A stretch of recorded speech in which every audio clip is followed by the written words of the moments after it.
Bo día, benvidos e benvidas a todos unha semana máis ao Xacobeo Live, que será esta edición a número 16. Grazas por seguirnos e xa saben que poden vernos a través da conta de Facebook Camino Xacobeo, a través da nosa páxina web caminodesantiago.gal e da nosa canle de YouTube Camino Xacobeo.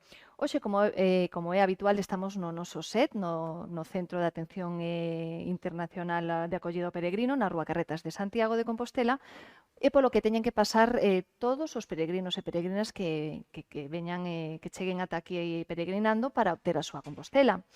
E precisamente para coñecer mellor a historia das peregrinacións e da cidade de Santiago como meta no camiño, temos con nos hoxe a Esperanza Gigirei, directora do Museo das Peregrinacións de Santiago, situado nunha das prazas máis emblemáticas da capital compostelá, a de Praterías, nun edificio rehabilitado por un dos arquitectos galegos máis prestixiosos, Manuel Gallego Jorreto. Bo día, Esperanza, moitas grazas por estar esta semana con nos neste Xacobeo Live. Supoño que unha satisfacción dirixir unha institución como o Museo das Peregrinacións e traballar nun edificio como ese, non? Situado no corazón da cidade histórica de Santiago, ademais de ser a sede administrativa ademais da sede administrativa da Casa Gótica na Rúa de San Miguel, non si? Pois sí, un bo día a todos e, bueno, graciñas por convidarme. Sí que é certo que é unha satisfacción poder traballar no que a un lle gusta bueno, pois neste museo que agora mesmo está, digamos, no corazón da cidade, ademais adicado pois á peregrinación, como non podía ser de outro xeito.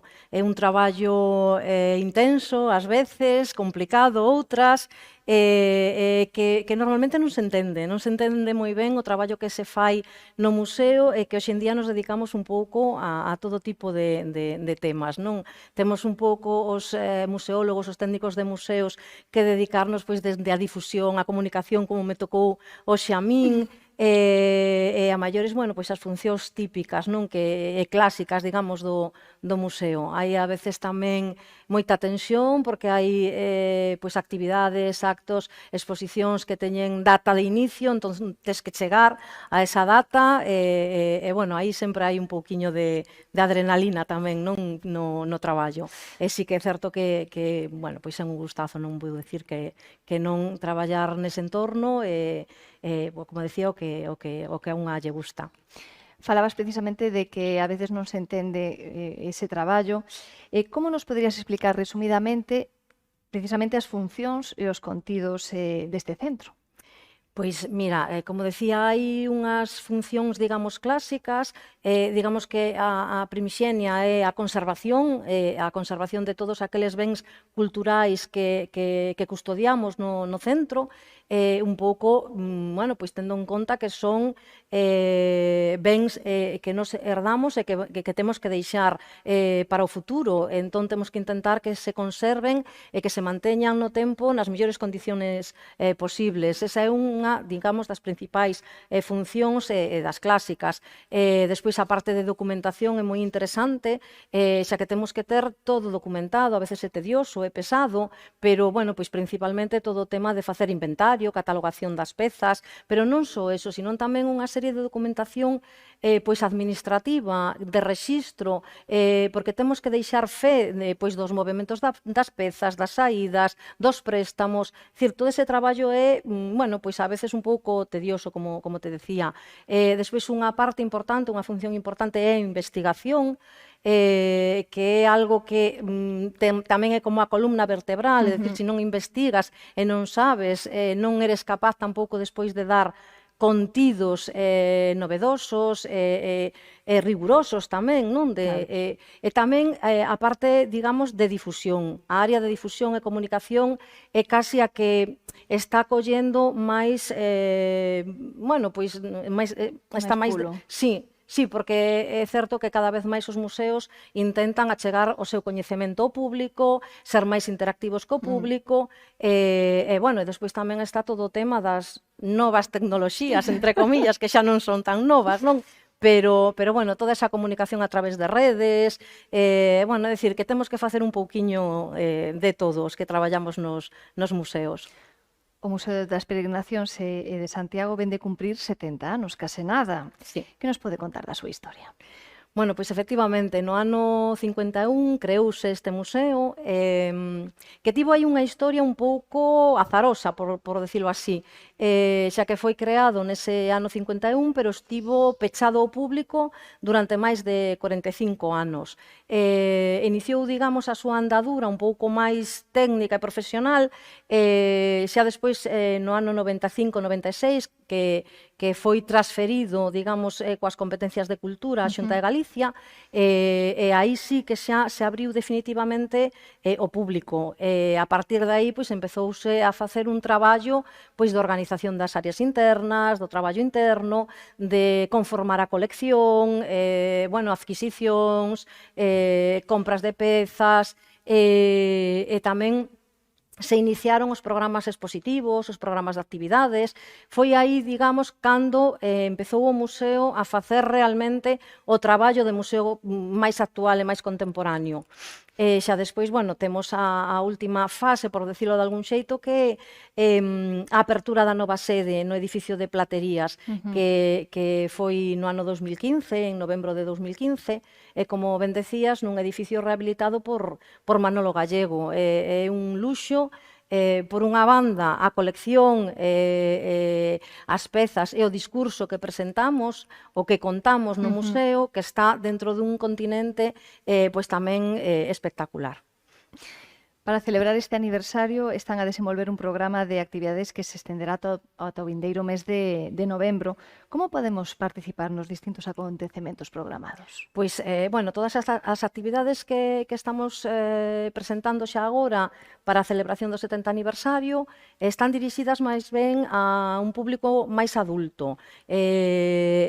Simplemente pode a xente informarse na nosa páxina web, nas redes, facer unha inscripción previa, sen máis.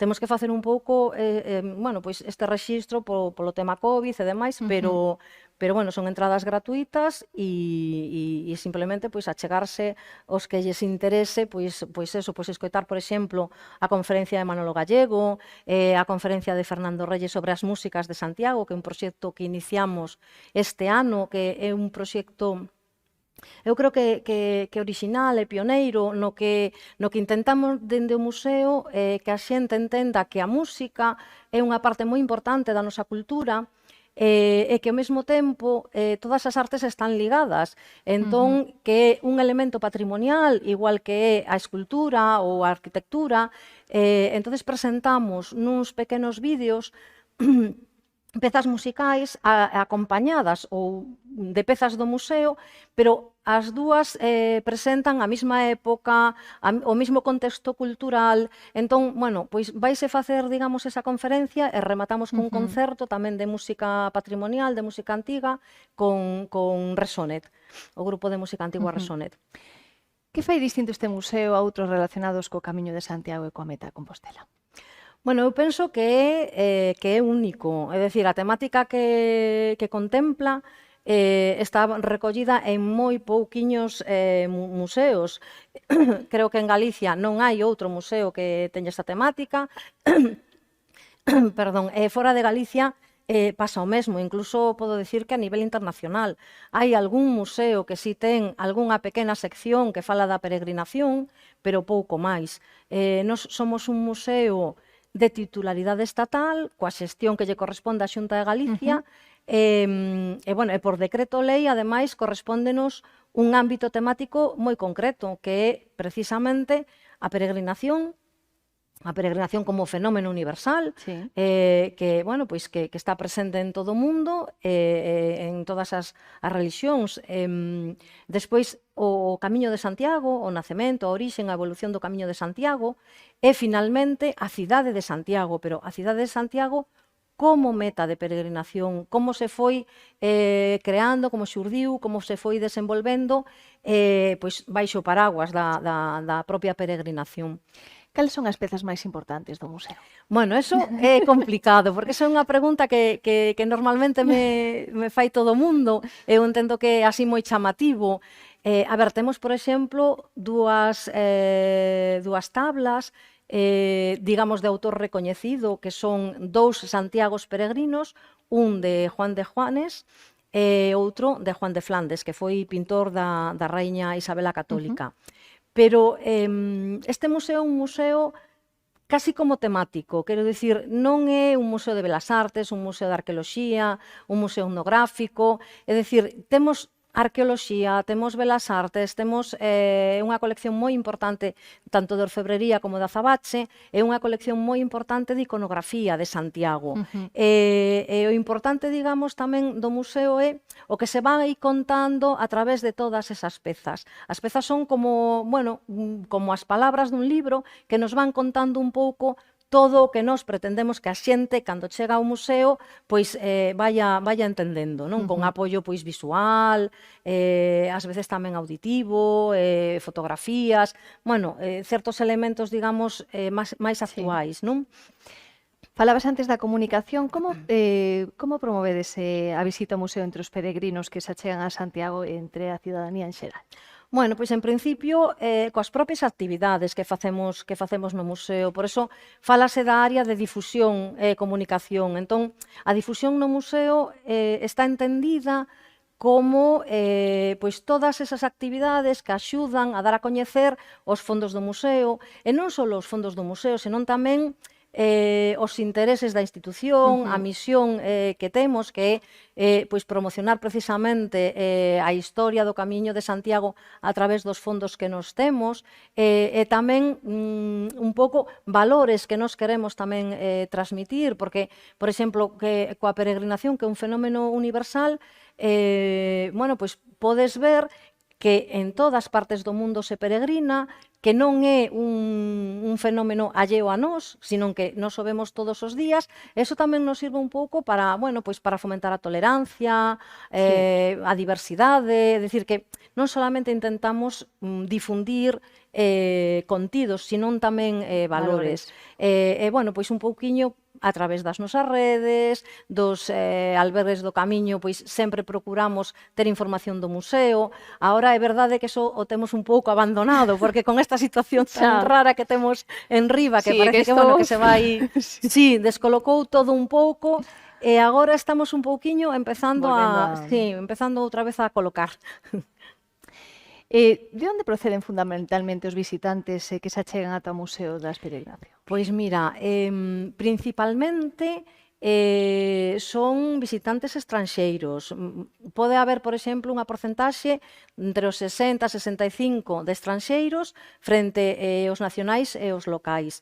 Pero a procedencia é variadísima, é dicir, igual que os peregrinos chegan de todas partes do mundo, no museo tamén recibimos visitantes pois de en torno a 90 a 100 países diferentes de todas partes do mundo. Claro, lóxicamente, hai un porcentaxe maior pois de franceses, de países máis achegados a nós, pero bueno, pois temos coreanos, temos chinos, temos de todas partes do mundo. E que retorno recibides da xente unha vez que coñece esta institución? Pois a verdad que xa cando estábamos en San Miguel era moi bo, e agora na sede de Platerías penso que moito millor. Bueno, temos un libro de firmas, a xente vainos deixanos un pouco as súas impresións. En xeral, hai que decir que a xente sae satisfeita, contenta, e ademais contenta no sentido de que aprenden, que é un pouco tamén a nosa misión, non? Saen con un coñecemento da propia cidade, da peregrinación, do Camiño de Santiago, incluso ese porcentaxe de peregrinos, que tamén é moi elevado dentro do público do museo, que chegan de facer o camiño e cando saen do museo entenden un pouco máis pois a orixe do camiño e todo o que viñeron facendo. Entón, bueno, a verdade que estamos moi satisfeitos porque sí que vemos que, bueno, que está dando bo resultado, non? De eso se trata, de eso se trata. Teñen algunha programación especial con motivo da celebración do ano santo 2021-2022? Sí, a ver, o que temos Temos unha programación expositiva que xa leva 20 anos en marcha, que era o que che comentaba, un pouco de peregrinacións Sí, no mundo. O que pasa que este ano centrámonos máis en exposicións que teñen que ver co patrimonio cultural de Galicia e coa peregrinación a Santiago. Entón, bueno, agora mesmo temos unha exposición de Tino Martínez que é un pouco unha retrospectiva da súa obra. É un fotógrafo compostelán que foi dos primeiros que se foi ás romerías de Galicia coa súa cámara a captar un pouco todo ese ambiente. O que pasa é que el principalmente adicouse a fotografiar os romeiros, os propios xa. peregrinos, non? Entón, sí que estamos intentando bueno, pois neste ano Xacobeo tamén que a xente vexa como peregrinamos nós dentro de Galicia, non? En Santiago estamos acostumbrados a ver os peregrinos que nos Sí, chegan sí. e agora os peregrinos que chegan pois van ver como facemos nos esas pequenas peregrinacións que son as romerías Sí. de Galicia. E xa cara a final de ano tamén temos un proxecto que penso que vai gustar moito, que é un proxecto moi personal tamén dun fotógrafo Manuel Valcárcel, Pilo, que é un proxecto, como dicía, moi persoal. El fixo 4 peregrinacións, unha en cada continente, o Tíbet, outra no Senegal, outra en México e finalmente o Camiño de Santiago. Entón, ele é un pouco fío conductor destas peregrinacións, pero en cada unha delas hai unha historia diferente. E despois tamén, curiosamente, cando estábamos preparando a exposición, bueno, pois veu o confinamento, e xustamente el atopou unha noticia e poido ir a León a un albergue de peregrinos onde quedaron pois un grupo de Ai, peregrinos confinados bueno, temos aí un pouco pois esa historia ese aí. momento, non, do Camiño de Santiago que é excepcional tamén, Totalmente. que non se cerrou nin se pechou así Claro. desta maneira nunca, non? Entón, bueno, o ano que ven tamén temos programación expositiva preparada, bueno, pois tamén unha en torno á música de Santiago, principalmente sobre a Chacona, Ujú. que, bueno, que vai traer novedades importantes, seguramente. Bueno, estamos aí Estaremos traballando, atentos ás novidades. espero que sí, espero que sí. Existe algunha institución semellante no resto de España ou noutros países da tradición xacobea? Non, non, non. A ver, eu que coñeza, de feito colaboramos con eles hai anos, hai un museo en Czestochowa, en Polonia, que ten unha pequena sala, unha sala adicada á peregrinación. Con eles colaboramos hai anos nun proxecto europeo, que eu saiba, non hai, pode haber exposicións temporais, pero así espazos permanentes que se dediquen á peregrinación, hai en Noruega algunha sala que sí que fala das peregrinaciones a Nídaros, a San Ujú. Olaf, é dicir, pero así un museo específico sobre a peregrinación non hai. Un museo semella máis ca un mero continente de pezas artísticas, pode ser tamén un espazo de convivencia, de debate, de promoción cultural. Como valora esa cuestión? Sí, efectivamente, bueno, falábamos antes das funcións clásicas do museo. A ver, os museos van avanzando cos tempos. Hoxe sí que se lle dá moita importancia, xa hai, bueno, pois 20, 30 anos que se procurou esa apertura cara ao público. Efectivamente, o museo ten que ser eso, ten que ser un elemento que contén un saber, que contén unhas obras, que contén uns bens culturais, pero ao mesmo tempo ten que promover pois eso, o diálogo, a integración, todo ese, que sexa un foro de portas abertas, tanto para a cidadanía como incluso tamén para os propios artistas. De feito, nos programas expositivos, sobre todo de fotografía que temos, sempre temos un oco para a xente que presenta proxectos interesantes, pero que non son bueno, pois consagrados. Entón, ofréceselle tamén esa posibilidade de presentar o seu traballo no propio museo. é importante esa relación, lóxicamente, coa sociedade, bueno, somos, digamos, tamén un pilar non importante aí. Sí, está claro. Bueno, xa para rematar, Esperanza, convide aos nosos seguidores a visitar o Museo das Peregrinacións cando se acheguen a Santiago a facer despois de facer o camiño, non? Camiño, sí, Tes aquí a cámara que sí. para convidalos. Bueno, pois nada, o que podo decir principalmente, nós temos unha frase que utilizamos un pouco como promoción do museo, que ven, coñece Santiago. Efectivamente, si a xente visita o museo, o que vai a conseguir é precisamente eso, coñecer Santiago Apóstol, coñecer Santiago, o Camiño de Santiago, e coñecer Santiago, a cidade de Santiago. Saír con unha experiencia pois moito máis enriquecedora, sobre todo despois de facer o Camiño de Santiago. Hai tamén elementos moi actuais cos que os peregrinos se identifican, e penso que é un moi bo colofón para rematar a peregrinación ou, bueno, pois calquera visita de Santiago, e tamén, claro, que os de Santiago tamén sigan aí apoiándonos como están facendo. Aí está. Esperanza Gijirei, moitísimas grazas por participar hoxe neste Xacobeo Live e por contarnos un pouco máis sobre o Museo das Peregrinacións, que esperamos que sirva precisamente para chegar pois máis a xente se cabe a este museo.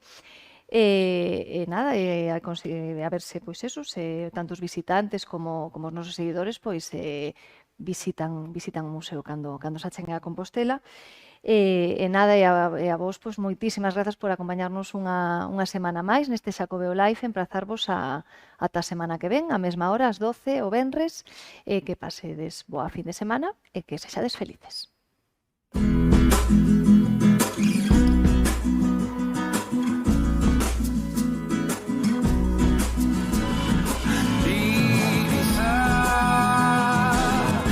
Has andado el camino ya, cuando mires atrás, si estás atrapado en la sombra, avanza, avanza. Camiña a Galicia.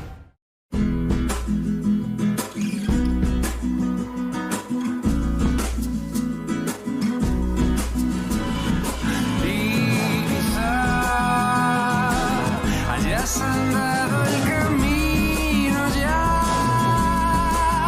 cuando mires atrás, si estás atrapado en la sombra, avanza, avanza. Camina a Galicia.